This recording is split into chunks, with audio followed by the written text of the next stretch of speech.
নমস্কাৰ, স্বাগতম জনাইছোঁ আজি ভিডিঅ'লৈ। আজি আপোনালোকক মই দেখুৱাই আছোঁ নাজিৰাত থকা অগ্নিনাভ বাবাৰ ওচৰত সেৱা জনাবলৈ আহিলোঁ। আৰু আমি গাড়ীৰ ভিতৰতে অকণমান ভিডিঅ' কৰিলোঁ। কোনে কোনে গৈছিলে আপোনালোকে যদি চিনি পায় কমেণ্ট কৰি জনাই দিবচোন। মই নকওঁ দেই। আৰু আমাৰ ভিডিঅ'খিনি শেষলৈকে চাই থাকিব। ভাল লাগিলে কমেণ্ট কৰি দিব, শ্বেয়াৰ কৰি দিব, লাইক কৰি দিব। চাওকচোন কোনে কোনে আহিছে। আৰু আহি আমি গৈ পালোঁ। গৈ পোৱাৰ পাছত বাইদেউগৰাকী ওচৰত মাতিলে পূজাৰ বস্তু কিনিবলৈ। আৰু ওচৰত গৈ বাইদেউগৰাকীৰ লগত কথা পাতিলোঁ। কিমান সকলোবোৰ কথা বুজাই কৈ দিলে আমাক। লাইন ল'ব লাগে ন? তেল, ধূপ, পানী বটল, গংগা জল আছে। আপুনি প্ৰথমে বৰচাকিত তেলটো ঢালিব। তাৰপিছত এই ধূপ, ফুল, তামোল পাণ আগবঢ়াই ল'ব। আকৌ বাবাৰ দৰ্শনলৈ গংগা জলটো, পানী বটলটো মিক্স কৰি পেলাই বাবাৰ দৰ্শনলৈ লৈ যাব। তেল এবটল ভৰাই নিব। আৰু এবটল গংগা জল, পটজল যে গংগা জল ঢালিব যে এবটল লৈ আহিব।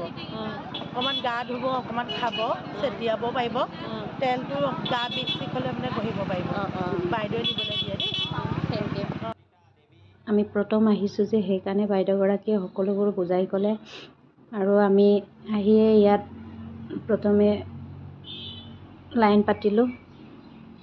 প্ৰথম লাইন পতা জেগাটো হৈছে শিৱলিংগত পানী গাখীৰ ঢালিবৰ কাৰণে ইয়াত লাইন দিব লাগিব।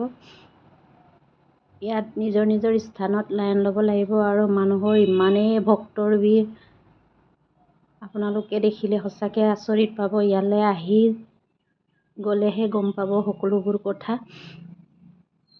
কেনেকুৱা মানুহৰ পৰিৱেশ, সঁচাকৈ দেখি ইমান ভালো লাগে। আৰু ইমান বয়সস্থ মানুহো আহে। যেতিয়া মন্দিৰটো বনাই শেষ হ'ব তেতিয়া সঁচাকৈ চিজিল হৈ যাব। কিন্তু এতিয়া মানুহৰ পৰিৱেশ সিমানেই সঁচাকৈ আপোনালোকে আহিলেই গম পাব বাৰু। আৰু মইনো কি ক'ম। আৰু এনেকৈ লাইন লৈ থাকোঁতেই ওচৰতে পাৰযোৰা এযোৰ আছিলে। ইমান হুলস্থুলৰ মাজতো একো হোৱা নাই, সেইকাৰণে ভিডিঅ' অকণমান কৰিলোঁ। আৰু ইয়াত পটজল লৈছে ঘৰলৈ নিবৰ কাৰণে। যদি আপোনালোকেও আহে ইয়াৰ পৰা পটজল লৈ যাব পাৰিব। শিৱলিংগত গাখীৰ আৰু পানী ধৰা পটজলসমূহ আমাক লৈ যাবৰ কাৰণে দিয়া হয়। এনেকৈ মানুহৰ ভিৰৰ মাজতে আমিও বাবাক দৰ্শন কৰিবৰ কাৰণে লাইন ল'লোঁ। সঁচাকৈ ইমান ভাল লাগে। এয়া মূল মন্দিৰটো, পূজাৰী আছে। মই পানী ঢলা ওচৰৰ পৰাই ভিডিঅ' অকণমান কৰিলোঁ। ইয়ালৈ আহি সঁচাকৈ মনটো ভাল, বহুত বহুত ভাল লাগিলে। আৰু নিজকে যেন ভগৱানৰ ওচৰত সেৱা জনাই বহুত মুক্ত হোৱাৰ নিচিনা লাগিলে। আৰু এয়া আমাৰ চিকা বাইদেউৰ ওচৰত নিৰ্মালি ল'বৰ কাৰণে আমি ইয়াতো লাইন পাতিলোঁ। চিকা বাইদেৱে ইমান ধুনীয়াকৈ নিৰ্মালি দি আছে। সঁচাকৈ কেনেকুৱা লাগে বাৰু।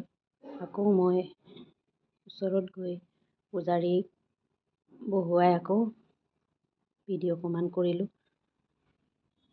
মোক ভিডিঅ' কৰিবৰ কাৰণে বহিব দিছিলোঁ। অকণমান চাফ চিকুণ কৰি আছে, গেট বন্ধই হ'ল। আৰু নিজেও ফটো অকণমান উঠালোঁ। Bye bye.